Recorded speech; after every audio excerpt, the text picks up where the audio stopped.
have a special love for the Shir Meditation Torah.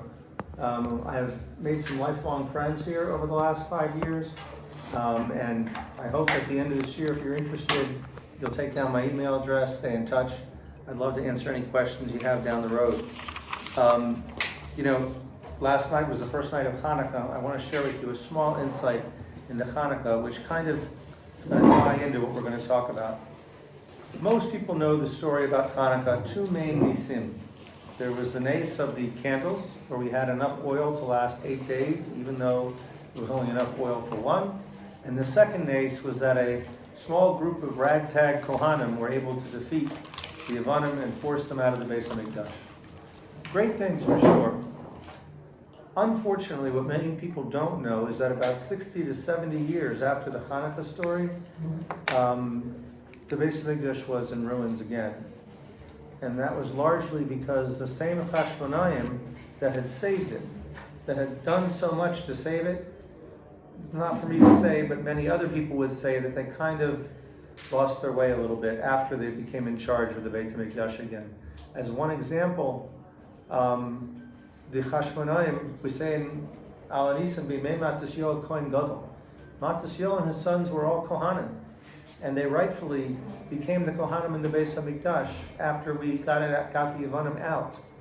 But unfortunately, they then thought that they were the most important part of Klal Yisrael. Everybody's important, and they started appointing the Melech from the Kohanim, which is not the way it's supposed to be. The Melech is supposed to be from Sheva Yehuda. So people ask, well, if the Chashmonaim story ended badly 60 years after the story of Hanukkah, why do we celebrate Hanukkah? It didn't end well.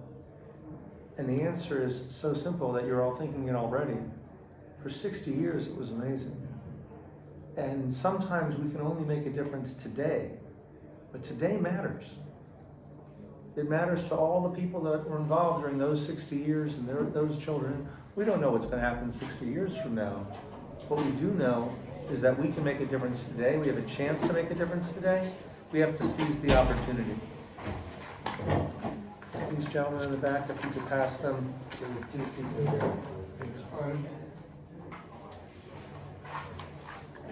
Anyway, what I'm going to learn with you guys today is something you've probably never seen before, but it occurred to you. You probably ran across a pasuk somewhere, and you said, boy, that's rather intelligent. Like we learned from this last week's parsha, maybe it's not a good idea for a parent to show favoritism to one child over another.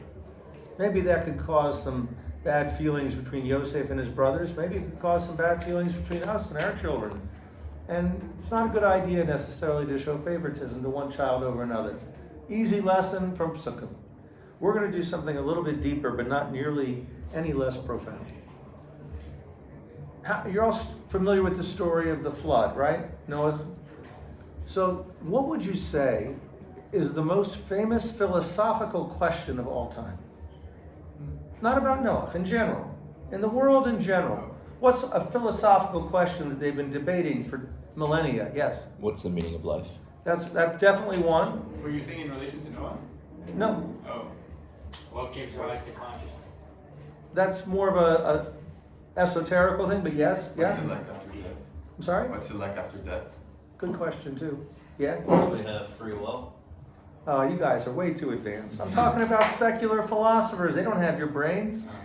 So you've probably heard this question before. It just didn't bother you because you're too smart for it.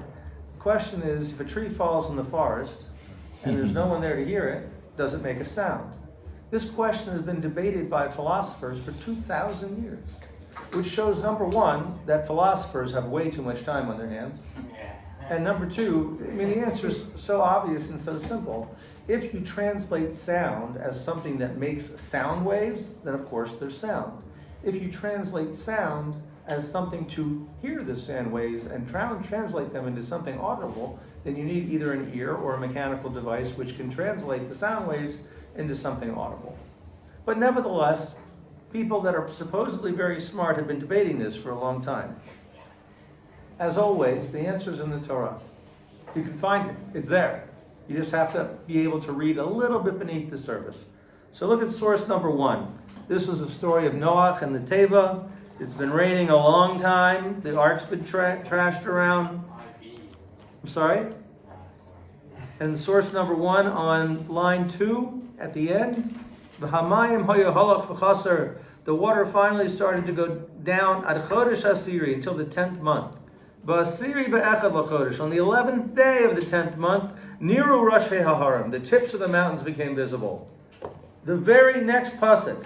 Vayehi miketzar b'yim yom. And 40 days later, vayiftach Noach es hachalon hateva asher asa. Noah opened up the window for the first time. Well, if this was the first time he opened the window, then 40 days earlier, who were the mountains visible to?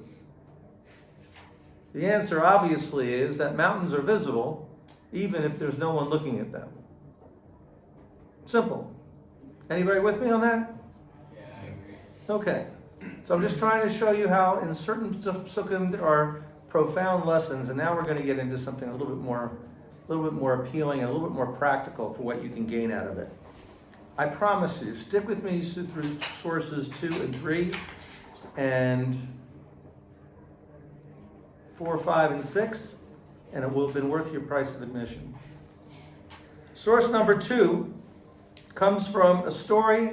First, tell me how many of you are familiar with the story of the Ben Ish Mitzri who ends up cursing God. The end of Sefer Vayikra. So the pasuk, the way it goes is there was this guy in all the years that Bnei Yisrael were in Egypt, 210 years, there was only one child born to a Jewish mother and an Egyptian father. Only happened one time. And the Mefarshim discuss how it happened. The taskmaster pulled the Jew out early to work early that day at 4:30 in the morning. His wife didn't know that he had left early, and this Egyptian came and pretended that he was her husband. That was the only Jewish child conceived from an Egyptian man the entire time they were in Mitzrayim. Well, this person, of course, when they left Mitzrayim, he's with his mother's family. That's where he had stayed. He had stayed with Shevet Dan. That was his mother's family. And then at the end of Sefer Bahar, here's what's going on. Moshe is transmitting Hashem's desire of who's going to live where in Eretz Yisrael. The different portions are being given out. But they're given out by father's family, by paternal heritage. And the Ben Ish Mitzri is like, hey, wait a second, I have an Egyptian father, but I'm a full-fledged Jew. My mother's Jewish. I've been with you people since we left Egypt. Why am I not getting a chelik? And he says, Moshe's corrupt. Hashem is unjust. And he ends up cursing God, and he ends up getting skila. They stoned him to death. Pretty ugly story. Source number 3 has a parallel story. Happens about 6 months later.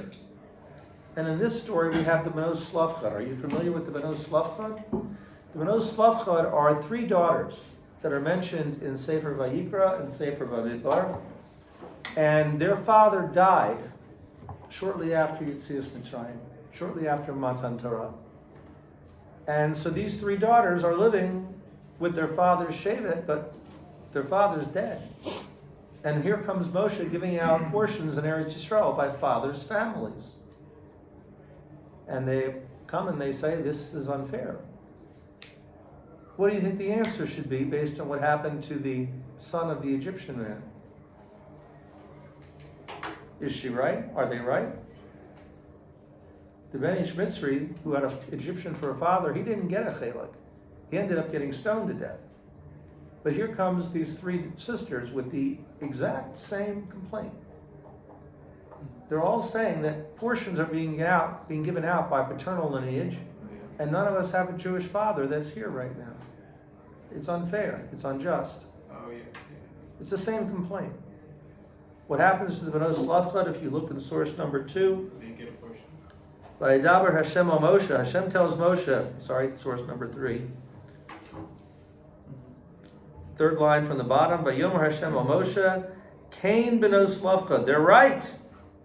Divros nason titein lahem achuzas nachla. You have to give them a portion to inherit. B'toch achi avihem, among their father's brothers. Well, we know the Torah is not unjust, so how can it be that the Slavchad sisters get a chelik in Eretz Yisrael, and the Ben Ish Mitzri got stoned to death? And by the way, in both cases, it says that Moshe had to ask Hashem what to do. He didn't make any decisions himself yet. Well, definitely, from what it sounds like, their manner in which they went about it was different. So they were both asking for something Bingo. else. Bingo. You Yes. Use the word okay. You used the word cursing, and then one of them was like pleading. Exactly right. Yeah, but one of them cursed God, and so that's why he got stoned. Yeah, and I take it even a step before that. If you look, what happens is the Beni Shmitzri, the guy who's got a father who's an Egyptian, he comes out swinging. Moshe Rabbeinu is corrupt. Hashem is unjust. There's no fairness here. And he ends up cursing Hashem. And punishment for cursing Hashem happens to be skila. That's what Moshe found out at that time. Nobody knew before. Look at the language, though, in source number 3, on the first line. Vatikravna b'no slavcha. They approached Moshe. And they said, it appears there may be an injustice here. And the moral and musar of it could not be more powerful. Sometimes how you say something is even more important than what you're saying. A lesson that will serve you well in life. Yes? Yeah, I was gonna ask, so let's assume they both went about it the same way. The first one also pleaded their case like the sisters. Do you think the outcome would have been different? Because one thing I learned with a rabbi here is that if someone is born a bastard, they have less rights than a Jew. But then, these 3 sisters are Jewish, but this one is a bastard. So maybe either way he wouldn't have gotten it. He wouldn't have gotten stoned, but maybe he wouldn't have gotten it. I don't think so. I think the answer would have been that he would have gotten a chalik with his mother's family, just like the B'nai Slavcha got. The idea is that every Jew is supposed to have a chalik in Eretz Yisrael. Even bastards. Even bastards. Yeah. And no one was excluded. Everyone has to have a chalik, and that's a very deep topic about why everybody has to have a chalik, but it's important. The chalik that you get is not just a piece of land, it's attached to you in some way. Hello. You have another source sheet? Okay. So that's the lesson we learned from the B'nai Slavcha and the Beni Shmitzri is that the way we say something is extremely important. So the next one, though, I think is probably even more powerful. If you go to source number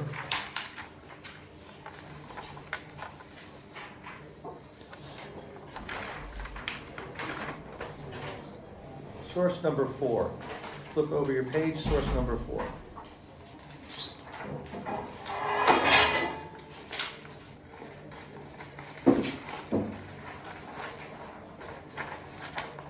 Source number 4 is the infamous story of Korach. How many of you are familiar with the story of Korach? Korach was the member of Shevet Levi who rebelled against Moshe Rabbeinu and said, "Hey, I'm from Shevet Levi just like you. Why is your brother and your sister getting all the important jobs and I'm kind of being treated like I'm a regular guy? I'm not a regular guy." And let's read the words of the pasuk. This is exactly what he's saying. Source number 4. What is the actual taina? Look at pasuk Gimel on the 4th line. Vayikalu al Moshe al Aaron, and they gathered in front of Moshe and Aaron. Vayomru alehem, and they said to them, Rav lochem, you took everything for yourself. Ki kol ha'eda kulam kadoshim, all of us are holy and special. Why'd you take everything for yourself? So what's he referring to? He's referring to the fact that Moshe is the head of the Am. Aaron's the Kohen Gadol. Miriam appears to be the leader of the women, and she's responsible for the water that they got in the desert. And what does Moshe do in the second to last line on source number 4? How does he react? How does Moshe respond to this attack, this verbal attack that you've taken everything for yourself? You're playing favoritism. He doesn't say a word. Rather, second line from the bottom, Vayishma Moshe, he listened to them, Vayipal upon him, and he fell on his face. He doesn't respond in any way, shape, or form. Rather, you go into source number 5, and Moshe says in the first line, Vayishlach Moshe likrod lo Dasan and Aviram. Dasan and Aviram have been troublemakers since they left Mitzrayim. They've been causing trouble every time. Hashem's going to drown us in the river. We don't have food to eat. Everything that came up, it was a problem. And for some reason, Moshe wants them involved. And then, what do Dasan and Aviram say? Second line, source number 5. Vayomru lo na'alev. We're not coming. We don't jump when you say jump, Moshe. We're not doing that. And then listen to what they say very carefully in perhaps the greatest verbal rebellion during the entire 40 years in the desert. Second line, Hama'at ki elisanu me'eretz zavas chol v'dvash lamisam damidbar. They took us out of Mitzrayim, a land that flowed with milk and honey, to die in the desert. This Eretz Zavas Chol V'Dvash, a land that flows with milk and honey, is the way Hashem describes Eretz Yisrael. And here is Dustin and Aviram saying, that's the paradise we had in Mitzrayim. Everything was so great. We loved being beaten. We loved the fact that they killed our children and threw them in the river. That was paradise. And they took us out of that great place that flowed with milk and honey so we would die in the desert. That's a pretty big assault. And what happens here? We have the great face faller. What did he do this time? This time he's not a face faller. Oh, I forgot one part. Look at the end of source number 5, the last line. Not only did he take us out of a land that flowed with milk and honey, af lo el eretz chavas udvash hevisanu. They haven't kept their promise. They haven't taken us to this great land that flows with milk and honey like they promised. God is not keeping his part of the bargain. He took us out of a great place, and he took us to nowhere. Source number 6. What's Moshe's reaction this time? Vayichar leMoshe ma'od. Moshe got very angry. Vayomer al Hashem, al tefanam and chasim, don't accept their carbon. Moshe had made a deal with Hashem. He said, listen, they're saying Aaron's not the legitimate Kohen Gadol. Here's what we're going to do. Aaron's going to bring a carbon. These guys from Korach are going to bring a carbon. And God, you're going to show which one you take and which one you don't take, to settle the matter once and for all. Well, Moshe turns to Hashem and says, don't accept their carbon. Don't accept their sacrifice, because we want to show that Aaron is the true Kohen Gadol. Line number 3. Lo chamar echad mehem. And I never took anything from them. That's strange. These people are rebelling against God and saying he hasn't kept his promise. He hasn't taken us to a land that flows with milk and honey. And all of a sudden Moshe says, I never took anything from them. That's not an answer to that challenge. It's not an answer to that question. And worse, it's exactly what he should have said when they said you took everything for yourself. I took everything for myself? What are you talking about? You have all your cattle, you have all your possessions. I don't have anything. That would have been the appropriate answer to the first question when he fell on his face. Why is he saying it here when it doesn't answer this particular challenge? It's a really tough question. Anybody not with me on this so far?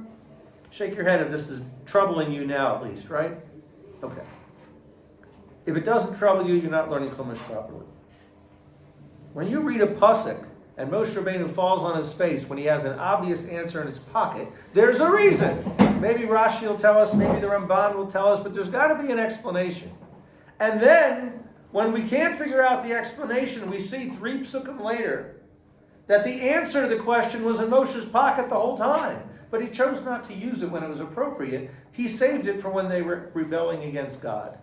You've got to ask that question, or again, you're missing so much that's in the pages of the Chumash. So there's a profound, profound psychological lesson here.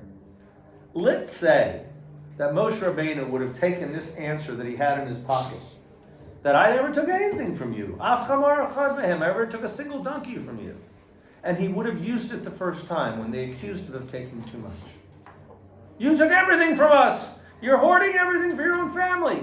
Moshe says, Af chamar echad mehem, I never took anything from you. What do you think would have happened next?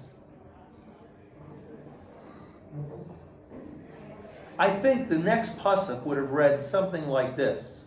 You never took anything from us? Where do you think you got all the gold and silver to build the Mishkan from?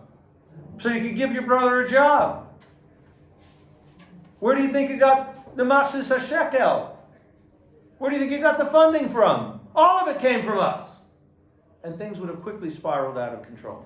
And that's human nature. Sometimes when you're in an argument, even when people are going back and forth, I have an answer, you have a retort. Sometimes, particularly when men are arguing with women, sometimes things quickly get out of hand. Because remember, as soon as you answer a woman in an argument, all you've done is start a new argument. You already lost the first one. Anything you say after that is the beginning of a second argument. But this is human nature. That sometimes you see people going back and forth.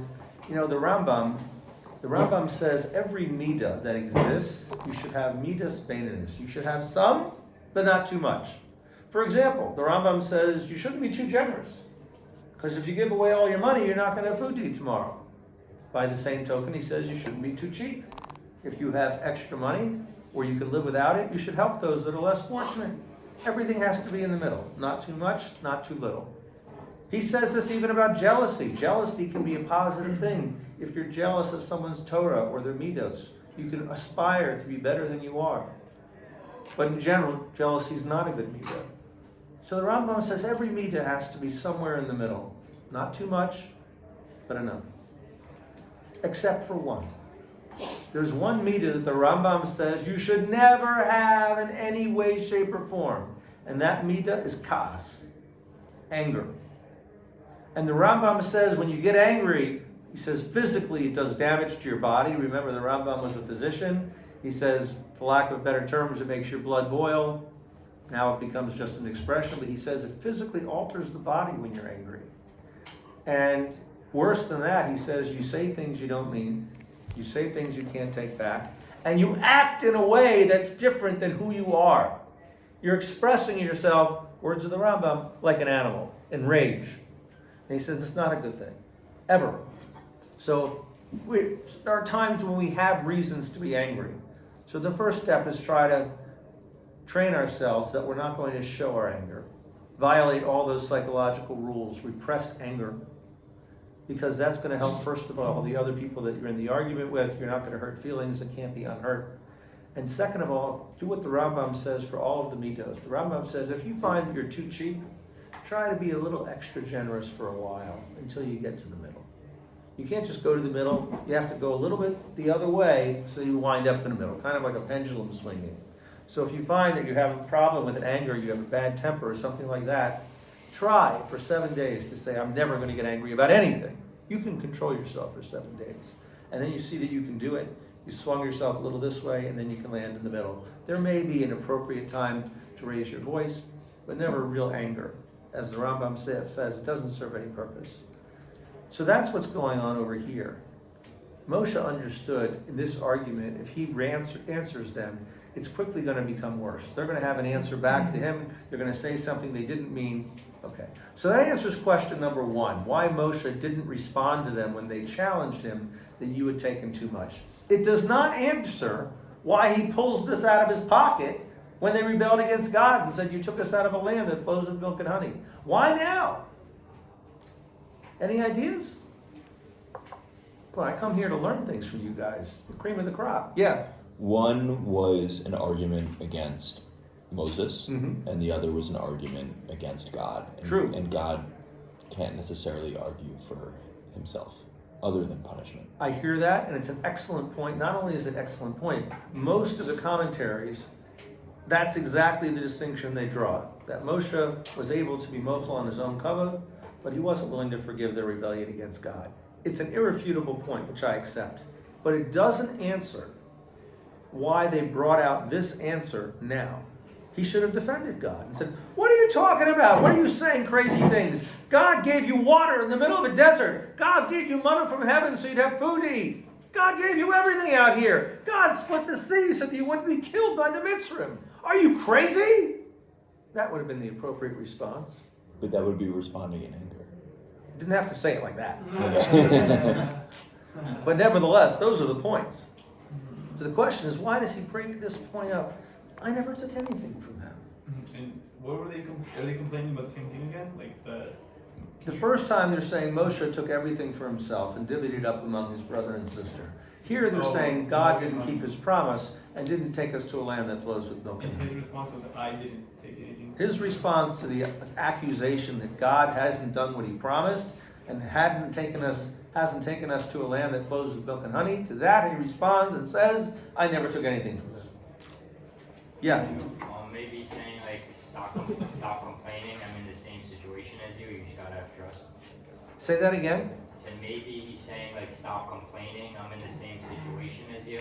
You just gotta have trust. So to quote one of my rebbeim from 40 years ago, your great-great-grandmother's birthing pains just paid off. That is exactly right. What does Moshe do every time that Bnei Israel complained in the Midbar, in the desert? Every time they rebel against God, what does Moshe do? He goes to God, doesn't He prays for them, exactly. He's the intermediary. He intercedes on their behalf. Don't kill them by the golden calf. What are the Mitzrayim going to say? They're going to say you didn't have the ability to sustain them in the desert, so you killed them. By the spies, by the Meraglim, I'm going to kill the whole nation. Moshe, no, don't kill the nation. Because what's going to happen? The nations of the world are going to say you didn't have the ability to conquer Eretz Yisrael, so you slaughtered them in the Midbar. Moshe davens for them every time. That's what he's doing here. But you have to understand how to read the pasuk. What's your name? Zevi. Zevi's mahalach is exactly the right one. Tone matters. You can't just read the words. What does Moshe say specifically?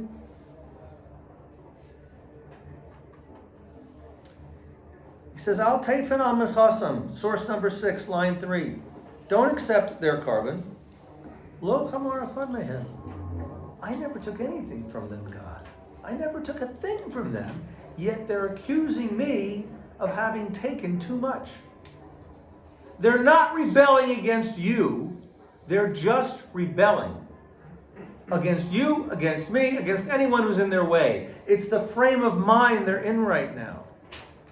It's not personal, God. Don't take it out on them. They're not really meaning to rebel against you when they say you didn't keep your promise. Yes, that's what they say to you. To me, they got another complaint. If Mother Teresa was here, they'd have another complaint. These are people that are just in the mindset that we're going to lash out at anyone around us.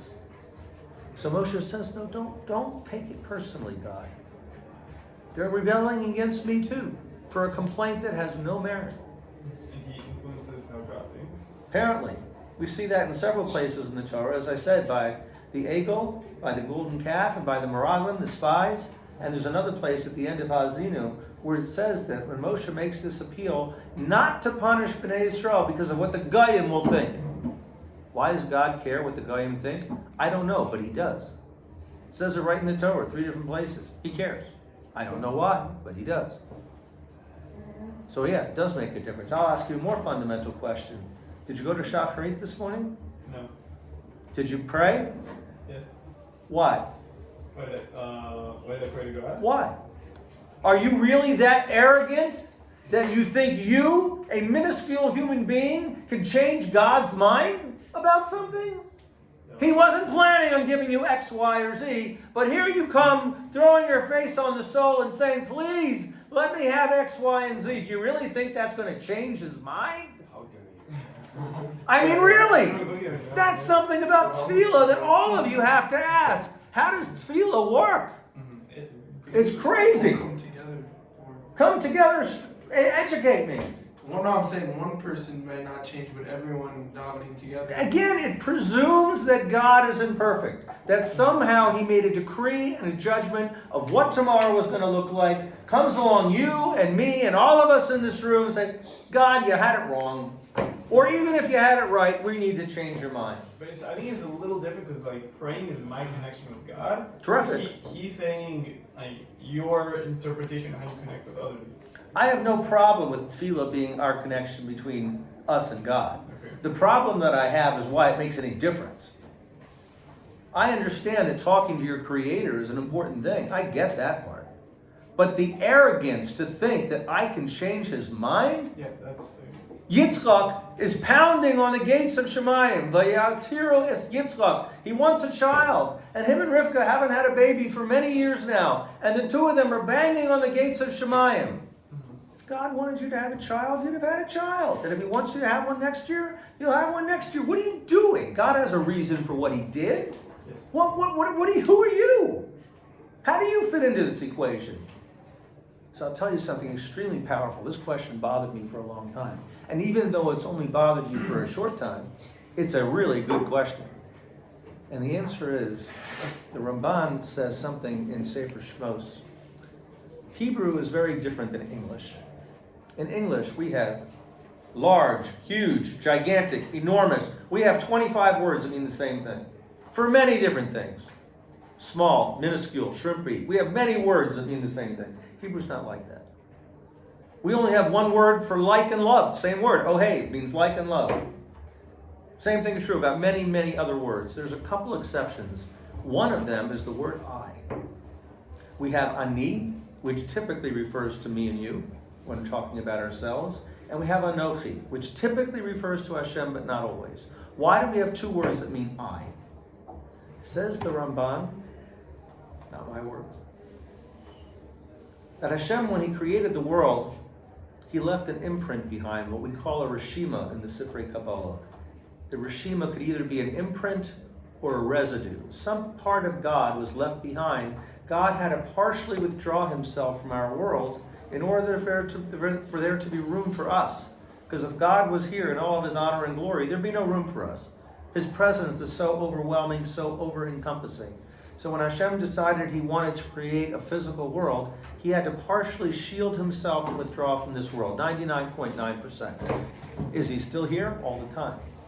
But his presence is only 0.1%, because otherwise everything else would be obliterated. That's what the Sifrei Kabbalah say. Says the Ramban, Eretz Yisrael represents that physical piece of land that was left behind by Hashem. That's why we call it the Even HaShasiyah, the foundation stone. This is where Hashem created the world from. The earth formed from this place. The land, specifically in Eretz Yisrael, is closer to Hashem than Antarctica is. And it says similarly, when people were created, B'Tselem Elokim, people were created in God's image, that is the little part of God's presence that was left in humanity. The fact that we have 2 arms, 2 legs, 2 eyes, the fact that we can communicate, we have the koach of dibur, the fact that we're conscious of ourselves, these are all higher functions that was not given to the animals. And we have these because God left a reshima, either an imprint or a residue, which is what formed us and is in us. So says the Ramban, that's why there's 2 words that mean the same thing, because ani, aleph nun, and anochi both have the same shorish. They both mean God's presence is within us. And that's why they have 2 separate words. Nevertheless, you have to distinguish between man and God. That's what the Ramban says. And I think, using the rationale of that Ramban, I think I can answer this difficult question of why our tefillah matters. And I have to tell you, I've never davened the same way since. This has had a radical effect on my life. When we daven, we are not some outside entity trying to influence God. God has a midah of rachamim, mercy. He has a midah of din, of judgment. He has malachim, rafal, daniel. Each one has different attributes which represent God. God is multifaceted. And sometimes he's exercising the midah of din, of judgment. And sometimes he's using rachamim. And sometimes he's using elokim. And sometimes yud-kei vav-kei. There's different words that mean different midahs of Hashem. Humanity, as the reshima, as God's residue in this world, we are not an external influence trying to impact or change God's mind, but rather we are part of the equation. Just like God considers what judgment demands here, but then he considers what Rachamim would tell him to do otherwise. He considers all these things in coming to the perfect judgment. Humanity is part of that equation. We're not an external force, we're inside the head. We're part of God. It's a really radical idea. But it answers why davening matters, because we're not an external force. Well, we're an imperfect entity within the perfect entity. Sure. But that's true about everything. You take molecules, protons, neurons, they mean nothing by themselves. Put together, they form matter. And they form a world and a universe. It says that on the first day, the world was tohu vavohu. It was chaos. The world was emptiness and nothingness. I don't even know what that means, but I know what it doesn't mean. It means the world wasn't in good order. There was no order to the world. It was chaos. Okay, but would God listen to our prayers and like us influencing him, would that help his decision be more perfect or be more correct, or would it just help us connect with him? Like, does it help? I can't fathom in my world a decision by God that isn't correct. Yeah. That's just impossible. But I do think that we are part of the equation he uses in arriving at perfection. Cool. Yeah. That's a good way to put it. And I'll give you one example of this. You all are fairly familiar with the story of Yitzchak praying for a child a few weeks ago? It's the first psukim of Toldos. It says, Vayetz Haras Yitzchak. And Rashi says Vayetar is a very unusual lashon of tefillah. Tefillah is one of those words. Davening is one of those words. So we do have more than one word in Hebrew for it. We have tefillah, hitpalel. We have vayitzaku, and they cried out. We have vayetar, which is the word used by Yitzchak. All of these are different forms of expressing tefillah. Says Rashi by vayetar that this is an unusual lashon, unusual language of tefillah. It means unprecedented relentlessness and unprecedented intensity. No one had ever davened like this before. People had prayed, they'd asked for things, they asked for rain, they prayed for all kinds of things. But no one had ever constantly banged on the gates of Shemayim without letting up with the intensity of Yitzchak. Why? Why did Yitzchak have to bang on the gates of Shemayim like nobody else? So the answer is, all the Avos, the Gemara says that all the Avos had to wait to have children. None of them had children right away. And the Gemara offers two possible explanations. Explanation number one is because Hashem wanted to hear their tefillos. He loved the tefillos of the Avos. Answer number two is that if you have to wait for something and you don't have instant gratification, you appreciate it more. And Hashem wanted the Avos to really value and appreciate their children. Okay. So it still leaves the question, why did Yitzchak have to daven harder than Yaakov and harder than Abraham? Why didn't they have to bang on the gates of Shemayim like this? The argument could be made that Yitzchak was the holiest of the Avos. He's the one who was a carbon. He's the one who was on Har Moriah and did this so kadosh because he was willing to bring himself as a carbon that he was never allowed to leave Eretz Yisrael. You can make the argument that he was the holiest of all of them. You can make arguments to the other ones too. But why did he have to bang on the gates of Shemayim like nobody else? So listen to this. Hashem had already decreed, the Medrash describes a scene in Shemayim, in heaven, that Yitzchak starts to daven, and right away Malachim come to Hashem's throne and say, hey, it's Yitzchak. You have to respond and answer his prayer. And Hashem is leaning that way. He thinks that's what he's going to do. And then other Malachim rush to the throne and say, no, you can't accept Yitzchak's tefillah now. Why not? Because you've already decreed that you're not going to allow Abraham to see his grandson Esau become a Rasha and commit the three cardinal averos, Gilui Arayos, immorality, Shvichas Damim, murder, Avodah Zarah, idol worship. The Psukim in Vayishlach tell us he did this all in one day, right before he sold the birthright to Yaakov. And Hashem didn't want Abraham to see that pain. So all the Avos were supposed to live to 180 years old. Abraham only lived to 175. Hashem took him 5 years earlier than was intended, so he wouldn't see his grandson Esau become a Rasha. Says the Medrash that when Yitzchak starts davening, it's too early. It's too early. If you accept Yitzchak's tefillas now, Esau's going to be born even earlier. Because remember, one of the two children he's davening for, those twins, is Esau. And as soon as Esau's born, the clock starts ticking on Abraham's life. So Yitzchak thinks he's asking for a child. He wants a child. In reality, he's praying for his father's death. Because as soon as that bracha is granted, as soon as Hashem gives that wish, the clock is ticking on Avram's life and when he has to die. We think we know what we're davening for. We don't have a clue. We can ask for things, but there's a greater plan going on than any of us know. But the idea that we're not changing God's mind, but rather we're part of the decision process is powerful. And the next time you pick up a Siddur, think about that. It's a responsibility, not just an opportunity. Yeah. I would think that Yitzchak was not just praying for a child, but probably when you pray for something like a good child, it's like an amazing child, in the qualities of the child he's looking for. Do you think he could have influenced to have a son not like Esau? If once he's praying, he's in Shemayim praying for his son, he's probably, I'm guessing, the qualities of the son that he's looking for. I'm guessing was it predestined? Well, we know it didn't work out that way. Yeah. I suspect that the last thing going through Yitzchak's mind was that he was going to have twins. What he knew is there was a void in his life of being childless, and he wanted to plug that void. I think the characteristics of the children, maybe he thought that he was going to be a good father, and he'd be able to impact his children. Like normally when if someone here was praying for a wife, like you pray for the qualities you're looking for in a wife, and this holy man who's in Shemaim praying for his son, he ends up getting Esau. It's kind of crazy. We don't understand the reasons for things. That's one of the golden rules. Whatever we think we understand, we get a little small bit of what's going on. I usually use this analogy of a turtle in a box. There's people that have turtles they raise in their house. They put them in a cardboard box with a couple sticks and some leaves, and they feed them in there. Well, there's this turtle that's born in this box.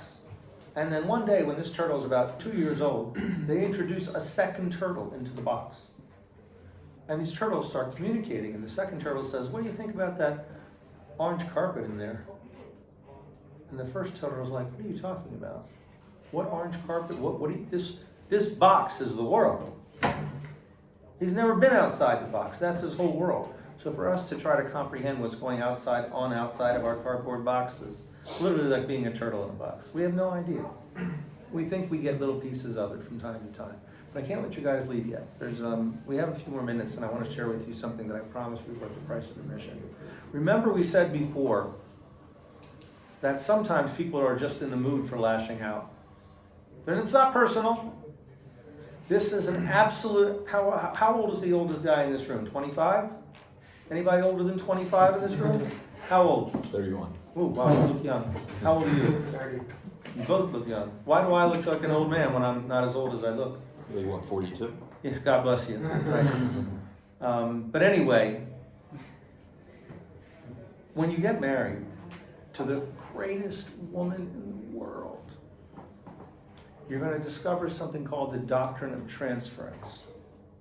The doctrine of transference means that whenever a woman is angry, she automatically has vested in her the right to take her anger out on the closest male to her, whether it's her father, her husband, or her son. It's an automatic right. And you're supposed to be sensitive to this, because obviously she needs to lash out. It's part of the female thing when they get angry. Fortunately, hopefully you can find a woman who doesn't do it that often, but when she does and she lashes out at you, it's not personal. It's just the species. I was married about 4 years when I discovered this doctrine. My wife was upset about something in her job at that time, and I said, I hear sometimes we have valid complaints, but it seems to me that there's an easy solution to this. We should just do X, Y, and Z. Because men, we only have two modes when we have a problem. Either we can fix it, or we want to forget about it. And we forget about it by playing ball, reading a book, watching a movie, learning Torah. We all have our ways of escaping reality, so we're not focusing on things that are bothering us. Women are just the opposite. They must focus on it. I'll tell you, this is worth it. Oh my God. I remember the day that I heard this. When they do most studies for drugs about whether a drug is safe for people, they take about 60 people. Did you know that? A really big sample is 100. I would have thought before you're giving drugs out to millions of people that you test it on thousands. But no, they tested on about 60 to 100. Well, about 8 years ago, there was a study done on 500 men and 500 women, a very big study. And all they did was put them in separate rooms, and they said to the men, name us the 3 biggest stresses in your life. And the men said, well, it's their parnasa, it's this, all the different things that men stress about. And as the men talked about what was stressing them, forgot to tell you the other part. In that room, when they secluded the men and the women, they hooked them up to every machine conceivable which could measure physiological changes in the body. Heart rate, pulse, respiration, everything you can measure with a machine, they hooked them up. And they asked the men, what's stressing you? And the men's talking about all these things, and as they talked about what was stressing them, their blood pressure went up. Their heart rate went up. Everything that they talked about more about what stressed them, the machines indicated the body was under stress. The more they talked about it, the worse they felt physically. They then did the same thing to the women. Name the 3 things that bother you most. For women, it was mostly their relationships, their kids, all the things that women tend to stress about. And as the women talked about what stressed them, their blood pressure went down. Their heart rate went down. Everything indicated that the more they talked about what was bothering them, the better they felt. You're welcome. That's a crazy study. It's crazy. It's completely crazy. I do a lot of marriage counseling. I tell many men, there's nothing wrong with your wife. It's a defect in the entire gender.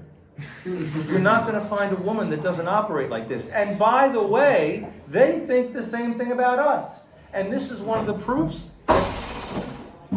This is one of the proofs that God has a sense of humor. Some people just have to make an entry. Sorry about that. This is one of the proofs that God has a sense of humor. Because after he created man and woman, whose minds operate completely different, he said, let's make them live together. This will be great. If nothing else, it'll be like movie night, right? Where there'll be some stress that naturally comes up in the relationship, whether there's money problems, the kids aren't behaving, whatever it is, there's some stress that's going to come up. And the man, naturally, what does he want to do if he can't fix it? Play ball, read a book, learn Torah, anything he can to take his mind off it. And his woman, his Ashes Chayil, his Ezer Konecto says, honey, we have to talk about this. And he's like, no. Not only is he like, no, but he resents her for it. He thinks that she's trying to kill him. Why does she want me to do something that's physically damaging my body? And he doesn't understand the only reason she's doing it is because that's the way she's wired.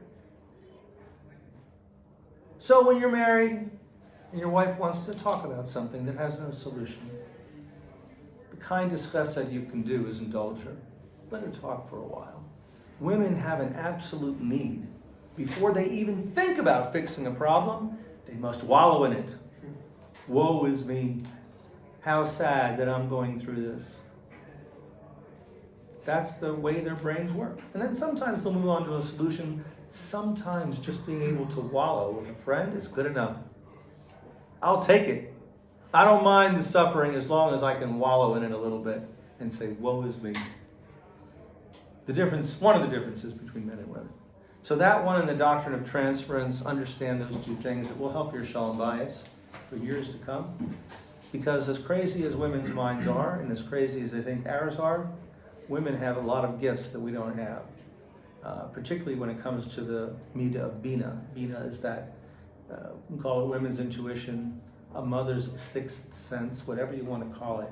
There are times that I'm using my brilliant mind to try to solve a problem, and my wife will say to me, well, why don't you just do X or Y? Like, why didn't I think of that? And that happens more often than you would think. So you have to embrace the woman for what she brings to the table. They are different than us, and in our minds, we will never understand the way their minds work. But they work just differently than ours. They even get mad when you give a solution to their problem. I'm sorry? They even get mad when you give a solution Oh, I to didn't their finish problem. the story. You're right. So I said to my wife, why don't we just do X, Y, and Z? When she was really upset about something. And she looks at me. My wife's one of the more mild-mannered people you'll ever meet. Very sweet woman. And she looks at me with fire coming out of her eyes and smoke coming out of her ears. And she says, you know, sometimes when I'm upset, I don't want one of your brilliant solutions. I just want a little sympathy. And I thought she had lost her mind. Why would anyone choose or want to live like that? But I took it to heart. I mean, happy wife, happy life. You gotta know what makes your wife tick. And a few years later, she was upset about something else. And she goes, what should I do? And I'm like biting my tongue. And I said, honey, is this one of those times you want one of my brilliant solutions or you just want a little sympathy? And she looks at me and a little smile cracks on her lips and she says, if you don't know, then you're in trouble. I have a big plaque hanging in my kitchen. It says, women were meant to be loved, not understood. I wish I'd had that 40 years ago. It would save me a lot of learning curve. Remember that. Women are meant to be loved, not understood. If you spend your time trying to understand a woman, you will not get very far. Their minds do not work like ours. Their bodies do not work like ours. So, lessons from the Torah. First lesson from Bereshis is that philosophical questions, you can find the answers to any philosophical question in the pages of the Torah. Lesson number 2, sometimes how we say something is more important than what we say. And lesson number 3 is how to not let controversies escalate. sometimes it's better just to be quiet. You may not, because remember, there is no winning an argument with a woman. As soon as you say something, you've started a new argument. The old one's already over. And then what do? You get an angry wife for it? That doesn't serve you well either. So it's just a question of self-preservation. If I have time, I'll share with you a little bit more on sources 7, 8, 9. I'll just try to get through this very quickly so you have an idea of just some of the gemstones that are lying here. At the end of Parshas Bahar, we're given a number of mitzvahs in quick succession. And in these mitzvahs, there's actually a reason given for them. We don't get a reason for a lot of the mitzvahs in the Torah. Hashem says you should have a bris on the 8th day. Why? It should be a sign between you and God. Can I make a sign? Couldn't we do something a little simpler? I don't know why that's the sign. I don't know. I certainly don't get the idea of shechting animals and killing an animal somehow as showing my service to God. I don't get it. It's okay. I'm not supposed to get everything. But sometimes the Torah tells us a reason for the mitzvah. And in rapid succession here, there's a few which have different trailers. The trailer is the reason that the Torah gives for the mitzvah. So like in the first one, it says you shouldn't charge interest. Source 7 is in the middle. It comes after source number 8. Source number 7, second line, underline. Es kaspecha lo sitin lo beneshech. You shouldn't charge someone interest when you loan them money. Why? Go down to 2 lines later, 1 line later. Ki ani Hashem Elokeichem, because I am Hashem your God. Asher otzeisi es eretz Mitzrayim, and I took you out of Egypt. Lo seis lahem es eretz Canaan, to give you the land of Canaan. Lios lachem Elohim, to be your God. That's a long trailer. 5 reasons. And go right away to source number 8. Source number 8 tells us you shouldn't have avadim forever. If you have a slave, you have to free him after a certain amount of years. And then Hashem gives a reason for it. If I can find it. If not, second underlined line. Ki avadaihem, because they're my servants. Asher otzeisi es eretz Mitzrayim. I took them out of Mitzrayim. And then go to source number 9. Same thing. V'yaseh b'shnas hayova. When the Yovel, the 50th year, the Jubilee comes, Ki li b'nei Yisrael avadim. They're supposed to be eveds to me. Asher otzeisi es eretz Mitzrayim ani Hashem Elokeichem, because I took them out of Mitzrayim to be their God. What's missing in this trailer? No mention of Eretz Canaan. Somehow, in the 6 psukim in between, we left that part out as the reason for the mitzvah. And then go even further. Source number 9. 4th line from the bottom. Lo sa'asu lachem elila mufesu matzeva. You shouldn't have idols. Why? 2nd line from the bottom. Ki ani Hashem Elokeichem, because I am Hashem your God. What's missing here? No mention of Mitzrayim, taking you out of Mitzrayim, taking you out of Egypt. No mention of planning to give you Eretz Canaan, just because I'm Hashem your God. And then finally, last line, Yes Shabsosai Tishmoru Mikdashai Tiro Ani Hashem. Keep Shabbos. Why? Ki Ani Hashem. Not even Ani Hashem Elokeichem, just Ani Hashem. And the answer is that in each of these cases, Hashem is telling you the real reason for mitzvahs is to copy or emulate his behavior. I didn't let you languish in Mitzrayim forever. That's why you shouldn't have slaves forever. You shouldn't have idol worshiping because I am Hashem your God. You want to keep Shabbos? I'm telling you to keep Shabbos. Why? Because I rested on the 7th day. The whole Torah is about how to achieve godliness. And the way to achieve godliness is by being more like Hashem. I want to give you all my email address. You can call me, email me, whatever you want. I'm happy to answer any questions you have. For that matter, if any of you come back to the States or not, I'm happy to do a Zoom. You can do a Chabura, whatever you want. I have Chaburas now with guys from Asia that I met 7 years ago. And it's really rich for me, and it's rich, I hope it's rich for them because they keep calling. But I'd love to stay in touch. It's David, D-A-V-I-D, the letter E as in Edward, David E. Fink, F-I-N-K, at yahoo.com. Most importantly, tell Rabbi Katz you enjoyed this year, so I'll have you back. David Fink. David E. Fink. David E. At yahoo.com. Reuben Fink. I'm sorry? Reuben Fink. Does he owe you money? No, he's the rabbi of Young Israel Yerushalayim. I don't think so. I don't have very many Fink relatives. My father was an only son.